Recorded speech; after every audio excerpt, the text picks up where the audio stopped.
ஜூலை 1 தேசிய மருத்துவர்கள் தினம். ஒரு நாட்டோட எல்லையில நின்று போராடுற ஒரு ராணுவ வீரன் எவ்வளவு உன்னதமானவனோ அதே அளவுக்கு ஒரு நாட்டுக்குள்ள இருந்து ஒவ்வொரு உயிரையும் காப்பாற்ற போராடி கொண்டிருக்கும் ஒவ்வொரு மருத்துவர்களும் உன்னதமானவர். கொரோனா உச்சகட்டத்தில் இருந்த சூழ்நிலை, இந்தோனேஷியாவை சேர்ந்த ஹாதி அலி அப்படிங்கிற ஒரு மருத்துவர் கொரோனா நோயாளிகளை எப்படியாவது சரி செய்யணும் அப்படின்னு போராடிட்டு இருக்காரு. அந்த சூழ்நிலையில அவருக்கே கொரோனா வந்துடுது.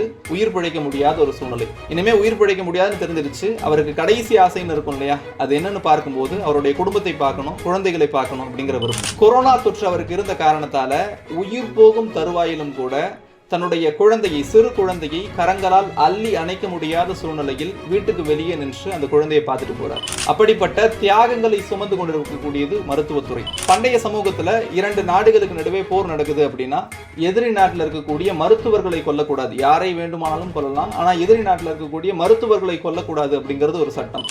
ஏன் மருத்துவர்களை கொல்லக்கூடாது அப்படின்னா, ஒரு மருத்துவன் என்பவன் தனி மனிதன் கிடையாது, ஒரு சமூகத்திற்கான அரண். ஆக ஒவ்வொரு நாளும் ஒரு ஆரோக்கியமான சமூகத்தை உருவாக்க பாடுபட்டு கொண்டிருக்கக்கூடிய அனைத்து மருத்துவர்களுக்கும் தேசிய மருத்துவர் தின வாழ்த்துக்கள். நன்றி.